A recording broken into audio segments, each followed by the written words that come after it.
Hey everyone, welcome back to the podcast where we explore the stories that move us. I'm Angelo. And I'm Arista. So happy to be here today. Absolutely. I've been looking forward to this episode all week. Same here. We're diving into Shari Franke's latest novel, The House of My Mother. And let me tell you, I have so many thoughts. Oh, I can imagine.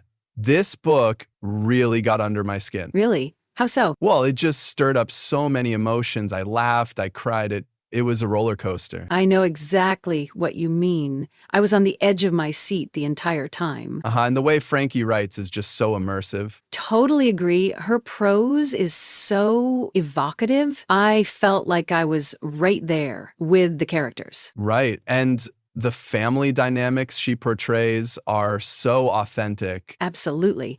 Speaking of which, what did you think about the mother-daughter relationship at the heart of the story? Oh, it was incredibly nuanced. I could feel the tension and the love all at once. Me too. It reminded me a bit of my own relationship with my mom. Really? That's interesting. Yeah, we've had our ups and downs and some unspoken things between us. I can relate to that. Families are complicated. Tell me about it. By the way, did you notice the torn photograph on the cover? Yes, it instantly grabbed my attention. Mine too. I thought it was such a profound symbol for the fragmented family history in the book. Definitely. It set the tone even before I started reading. Exactly. I love when a cover is that meaningful. Me too. It shows how much thought went into every detail. You know, after reading this book, I actually called my mom to chat about her past. Seriously? That's amazing. Yeah, we had a really deep conversation. There were things she told me that I never knew. Wow, that's powerful. It really was. The book made me realize how much of our parents' lives we might not know. Absolutely. It inspired me to reach out to my family too.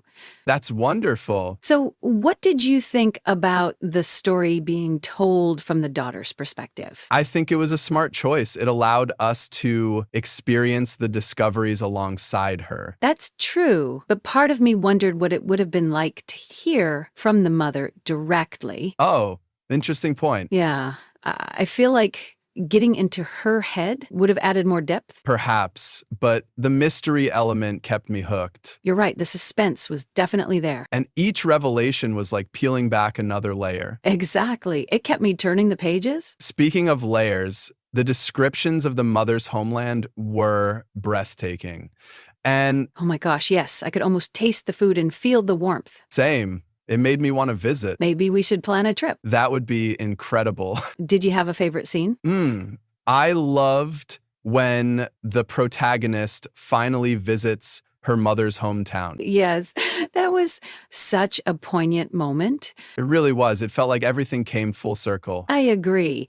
And the way the community welcomed her, it was heartwarming. Totally. It showed the power of connection. Exactly. And it highlighted the cultural differences and similarities. By the way, what did you think about the grandmother's subplot? I found it fascinating. It added historical depth. And it showed how the past affects the present. Absolutely. Though at times I wished we spent more time in the present day. Same here. I was eager to see how things would unfold. But overall, I think it enriched the story. Definitely. It gave context to the family's secrets. So, should we talk about the ending? Yes, without giving away spoilers, of course. Of course.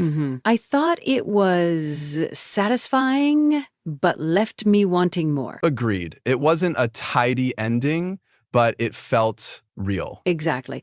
Life isn't always neatly wrapped up. Right. It made me reflect on my own family's stories. Me too. It's amazing how a book can do that. It really is. That's the power of storytelling. Couldn't have said it better myself. Any critiques or things you wish were different? Maybe a bit more development for some side characters. Who are you thinking of? The mother's old friend. She seemed so intriguing. I know. I wanted to learn more about her backstory. Perhaps that's material for another book. One can hope. Overall, would you recommend The House of My Mother to our listeners? Absolutely. It's a compelling story that resonates on many levels. I agree completely. It's a must-read. So there you have it, folks. Go grab a copy and join the conversation. And we'd love to hear your thoughts. Yes, reach out to us on social media and share your insights. Before we wrap up, Any final thoughts? Just that this book reminded me to cherish the stories within my own family. Well said. It's been a pleasure discussing it with you. Same here. I always enjoy our chats. All right, that's all the time we have for today. Thanks for tuning in. Until next time, keep exploring new stories. Bye, everyone. Well, that's a wrap for this episode of From the Book Nook. Thanks so much for joining us. We love having you here in our cozy little corner of the book world. If you enjoyed this episode, don't forget to like and subscribe to our channel. And we'd love to hear from you. Share your thoughts and book recommendations in the comments. It really helps us connect with more book lovers like you. And we'll meet you right back here in the Nook. Until next time, keep turning those pages. Happy reading. Happy reading.